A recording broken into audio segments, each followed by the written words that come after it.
A widowed Navy SEAL took in a blind K9 for free. Then the dog saved him from a trap. 10 years in the making. The dog was 3 days from the needle when Lucas Holt walked through the shelter door.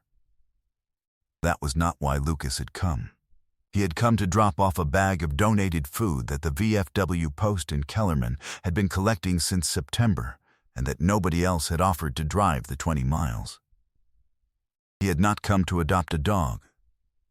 He had a clear idea about what he needed, and a clear idea about what he didn't, and a dog was in the second category. Because he was a man who had spent 2 years learning to live without what he had needed most, and had arrived at a fragile competence about it, and did not intend to put anything else in his life that could be taken away. The shelter worker let him past the runs anyway, as a courtesy route to the donation drop-off. He was looking at the floor. He was managing the particular crowded noise of a shelter with the particular discipline of a man whose auditory processing had been reorganized by 3 combat deployments, and who had learned to narrow his attention to a manageable channel. That was when the black German Shepherd in Run 11 lifted his head and looked directly at Lucas. Not at the door. Not at the sound. At Lucas specifically, with an accuracy that should not have been possible given that the dog's eyes, milky white and unfocused, were entirely sightless.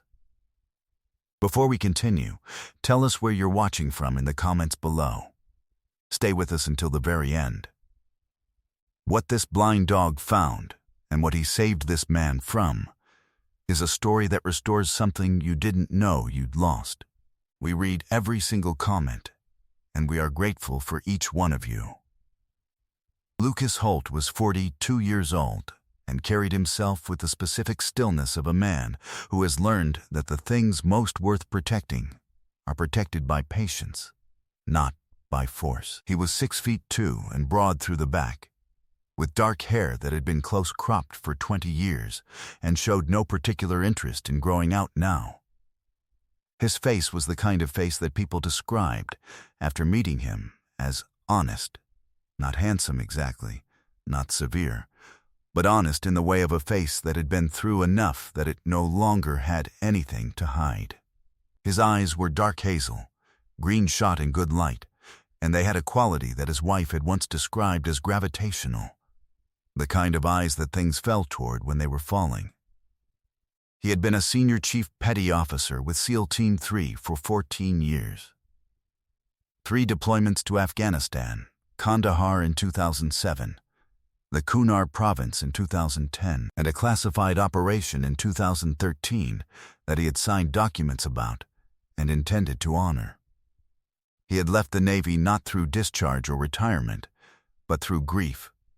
His wife, Claire, had been killed by a drunk driver on Interstate 40 outside Albuquerque in June of 2019, a Tuesday morning, 7:42 a.m. While Lucas was 3 weeks into his 3rd Kunar deployment, he had come home to bury her and had not gone back. He had submitted his retirement paperwork from the parking lot of the funeral home in Kellerman, New Mexico, on a Thursday afternoon in July, on his phone, while sitting in a vehicle that still smelled of the pine-scented air freshener Claire had kept in the cup holder. He had been in Kellerman for 3 years. He lived on 11 acres that Claire had inherited from her grandmother, and that he had learned gradually and imperfectly to think of as his own. He ran maintenance work for the county, did occasional consulting for a veterans legal advocacy organization in Santa Fe, and had Sunday dinners every week at the house of Claire's parents, Jack and Mina Reeves, who were 71 and 68 respectively, and who fed him aggressively and asked him nothing about his plans, which was exactly the right approach, and which he suspected they had calibrated with great deliberateness. He was not ready. He would have told you that. He was not ready for a dog, not ready for attachment, not ready for anything that required him to commit to being present for something other than himself and the work. Then the dog in Run 11 looked at him. He was not capable of looking back. He was capable of stopping. He stopped. The dog's name, according to the intake form, was Echo. He was a 6-year-old German Shepherd, 82 pounds, retired military working dog. Men-W certification K318. His coat was deep black with amber markings at the chest and legs that emerged like embers from the dark. The specific coloring of a working line shepherd who had been bred for function and had the build to prove it. His eyes were the milky, still white of bilateral cataracts, a condition that had developed in the 18 months since his operational retirement and that had progressed too far for surgical intervention according to the medical record, which the shelter had received from the military program coordinator and which listed Echo's status as non-adoptable. Non-adoptable, the same word that had been on Ranger's card, the same word that shelter systems use when they have assessed something and found it inconvenient. Echo had navigated every environment he had encountered since losing his sight through a combination of echolocation, scent mapping, and a spatial memory so precise that his handlers reported he had continued to run detection protocols in familiar environments with accuracy rates that exceeded most sighted dogs. He had a combat scar on his left ear, a shallow groove where shrapnel from an Eid in Helmand had found him in 2018 and been deflected by the angle of the skull, and the scar had healed pale against the black fur, a mark that looked deliberate, like punctuation. He moved in his run with the measured, wall-aware confidence of a dog who has rebuilt his entire relationship to space from the inside out. He did not bump walls. He did not hesitate at the threshold of his sleeping area. He moved as if he still owned the room, because in the ways that mattered, he did. The shelter manager, a woman named Rosa, who had the careful warmth of someone who had been managing impossible situations for a long time and had not yet let them make her hard, told Lucas that Echo had been there for 6 weeks and that nobody had inquired about him, except to confirm that he wasn't available. She told him about the military background and the detection work, and the cataracts and the Membadid retirement. She said this without trying to sell him anything, which Lucas noticed and appreciated. He stood at the door of Run 11 for 4 minutes. Echo sat at the exact center of the run. His white eyes were aimed at Lucas with a precision that the cataracts made biologically impossible, and that was happening regardless. "He does that," Rosa said. "We haven't figured out how." Lucas opened the door. The Holt family land in Kellerman had been farmed by Claire's grandmother for 40 years and had the particular quality of land that has been cared for consistently. The fence lines were straight, and the irrigation channels were maintained, and the barn smelled of old wood and motor oil and a history of useful work. To the north, the property ran to a ridgeline of low pinyon pine and juniper that caught the light in the late afternoon at an angle that made the hills look painted. To the east, it bordered the acreage of a man named Parker Whitfield. Parker Whitfield was 51 years old and had the handshake of a man who expected it to communicate something. He was broad and well-dressed in the rancher manner, good boots, better hat, the specific groomed casual of someone who wants to look like the land but has not actually worked it in years. He ran a cattle operation on 400 acres to the east and had, over the course of the 10 years since Claire's grandmother had died, made 4 separate offers on the Reeves property. Each offer had been declined. Each decline had been followed, after an interval, by a new offer slightly above market. The offers were patient and consistent, and had the quality of something that intended to be said until it received a different answer.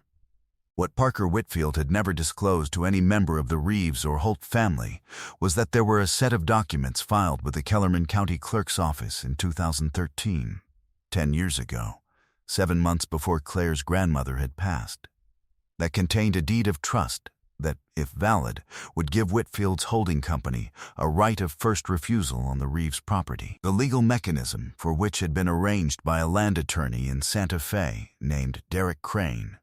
who was also, though this appeared nowhere in any document that could be found without knowing to look for it, Parker Whitfield's college roommate and the godfather of Whitfield's eldest child. The deed of trust had a signature on it. The signature was claimed to be Claire's grandmother's, Edna Mae Reeves, executed in October 2013, 3 months before she died.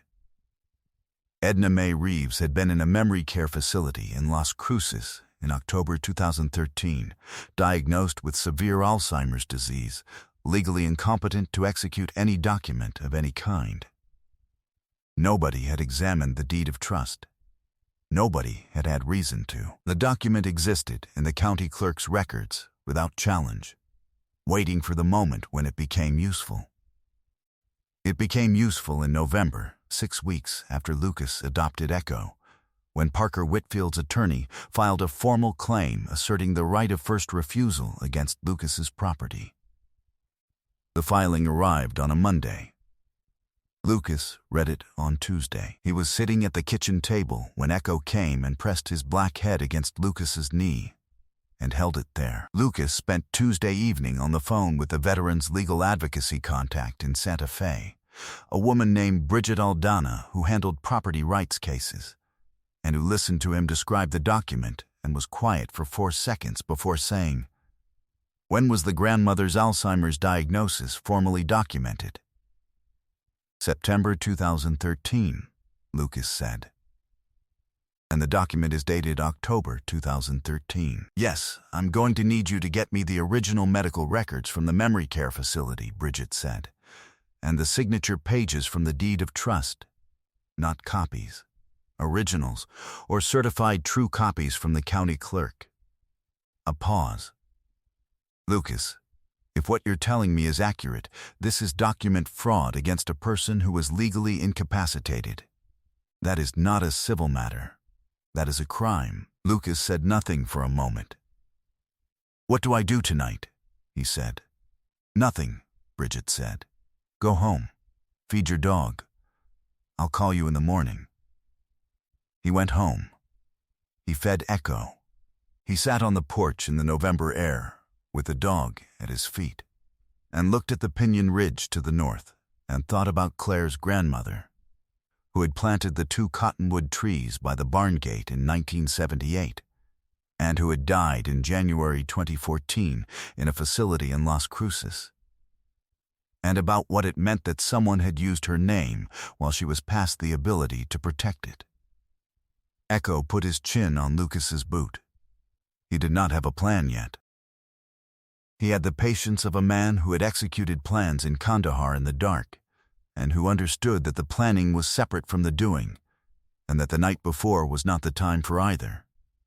He sat with the dog, and the cold, and the dark, and the particular ache of a man who had thought he was building something, and has learned that someone has been building against him for 10 years. What Echo found was not a document. It was a behavior. Lucas had started noticing it in the 2nd week. Echo, who navigated the house and the 11 acres with unhesitating spatial confidence, who tracked Lucas through rooms without bumping furniture, who found the water bowl and the door and the truck with an accuracy that required no sight, had developed a specific behavior when Parker Whitfield's truck appeared on the county road along the property's east fence. He stopped. Everything about him went still. The specific targeted stillness of a working dog who has identified something and is waiting for the handler to catch up. Not hackles. Not growl. A stillness more precise than either, the kind that had preceded decisions in Helmand that mattered. He tracked the truck with his white eyes. The white eyes that could not see. That tracked it anyway. Lucas had watched this happen 4 times before the attorney's filing arrived. He had filed it under interesting, unusual, not yet understood. After the filing arrived, he understood it. He called the veteran's advocate in Kellerman, a former Navy corpsman named Danny Fuentes, who ran the VFW post and knew everyone in the county, and asked him what he knew about Parker Whitfield. Danny had a way of being quiet before he said something important, and he was quiet now for a moment that told Lucas that what was coming was information Danny had been holding for a while and had not been sure how to offer. "You know he's tried to buy your land 4 times, Danny said. "I know. You know he wanted your land before Edna May passed." "I didn't know that. There were conversations," Danny said, "between Whitfield and a lawyer from Santa Fe. Before she got bad. And then, after she got bad, the conversations with the lawyer continued, and then there was a document filed. And nobody thought anything of it at the time, because nobody knew to look." He paused. "I've been watching for the right moment to tell you. I didn't want to cause trouble without something solid." "We have something solid," Lucas said. "I need you to talk to Bridget Aldana." He did. Danny and Bridget were on a call by 9 the next morning. By noon, Bridget had confirmed the Alzheimer's diagnosis date from the facility records and had requested a forensic document examiner from a firm in Albuquerque to review the signature pages of the deed of trust. By Thursday, the examiner had rendered a preliminary opinion that the signature on the October 2013 document did not match the authenticated signature samples from Edna May Reeves's earlier estate documents by 17 measurable parameters. 17. Not close. Not ambiguous. 17. Lucas drove to Whitfield's ranch on a Friday morning. He drove without calling ahead, because calling ahead was a courtesy that this situation had not earned. He parked in the gravel drive outside the main house and walked to the front door and knocked twice and waited with his hands in his coat pockets and Echo at his left side. Parker Whitfield answered the door with the expression of a man who had been expecting something and had not expected it to be this precise or this soon. Lucas said, "I need 5 minutes." Whitfield looked at Echo. Something shifted in his face when he looked at the white eyes, something that was not quite guilt and was not quite recognition, but lived in the territory between them. He opened the door wider. Lucas stepped inside. He did not sit down. He stood in the entrance hall with Echo at his heel, and he laid out, without raising his voice, without anger, without editorializing, exactly what the forensic examination had found, exactly what Bridget Aldana had filed that morning with the New Mexico Attorney General's office, and exactly what the next steps in the process would be. He said the names. Derek Crane. October 2013. Edna May Reeves. The Memory Care Facility. The 17 parameters. He said it the way he'd been trained to brief command. Factual, complete, sequenced, with the particular cold clarity of a man who has prepared what he is going to say and has no investment in the other person's response to it. Echo sat at his side and looked at Parker Whitfield with his white, sightless eyes. Whitfield's attorney attempted, over the following week, 2 separate responses. First, a counterfiling challenging the forensic methodology, then an informal overture suggesting that a negotiated settlement might be preferable to further legal process. Both were declined by Bridget Aldana in writing, and in the second instance she added a line that Lucas read twice and did not disagree with, which was that the state investigation was not within either party's authority to negotiate away. Parker Whitfield was indicted by a Kellerman County grand jury the following spring on 2 counts of document fraud and 1 count of financial exploitation of a vulnerable adult. Derek Crane was disbarred by the New Mexico State Bar in June and faced a separate federal investigation into related transactions involving 2 other properties in the region. The deed of trust was voided. The Holt family's 11 acres and the 2 cottonwood trees by the barn gate that Claire's grandmother had planted in 1978 remained exactly where they had always been. 6 months after the morning at Whitfield's door, Lucas Holt was on the porch of the farmhouse in the early evening of a May day that had decided to be generous with its warmth. The Pinyon Ridge to the north held the last of the sun along its rim, and the air smelled of juniper and coming dark, and the particular green earth smell of irrigation water moving through the channels to the south. Echo was in the yard. He was not investigating.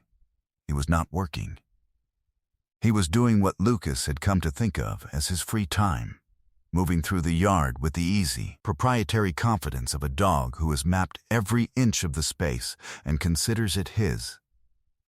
Ears tracking the ambient sound the way flowers track light. Nose reading the evening air with the focused pleasure of someone reading something excellent for the second time. He found the barn door by the sound of the hinges. He circled the cottonwoods. He came back toward the porch at the particular angle that told Lucas he was navigating by the porch light's warmth, which was something Echo had figured out in week 2. That heat sources had direction, and direction was useful, and Lucas still found this beautiful in a way he had not found many things beautiful in the past 3 years. He had set 2 mugs on the porch rail. Jack and Mina Reeves were coming for dinner, which had become a Thursday thing in the past several months. The kind of easy, recurring thing that accumulates its own meaning without anyone deciding it will. Lucas had made the chili that Claire had taught him in the first year of their marriage, from a recipe on a handwritten card in the kitchen drawer that he had laminated because he intended to have it for the rest of his life. He was not all right yet. He would have told you that, honestly. But there was a shape to things that had not been there a year ago. A fence line holding where he'd rebuilt it. An acre of the north field in alfalfa for the first time in 4 years. A legal document filed, and a fraud exposed, and a piece of land that was going to be there the following year, and the year after that. And on the porch, a mug of coffee going warm in his hands, while in the yard below him a blind German shepherd navigated by heat and sound, and the detailed interior map of a place he had decided was home. Echo came up the porch steps. 3 of them. He knew 3 of them, and sat at Lucas's feet, and pressed his head against Lucas's knee, and held it there. Lucas put his hand in the dog's fur. "Good dog," he said. Echo's tail swept the porch boards. That was enough. Sometimes miracles don't arrive as sight. Sometimes they arrive as a dog who cannot see, who nevertheless finds the one person in the room who needs to be found, and who holds a position at their knee until the darkness is past. Sometimes God does not protect us from the traps laid for us by other people's greed. He places beside us a loyalty so complete and so patient that when the trap springs, we are not standing in it alone. The blind dog found what the seeing eye had missed, not because he had extraordinary sight, but because he had extraordinary attention. He noticed what mattered. He held still when still was required.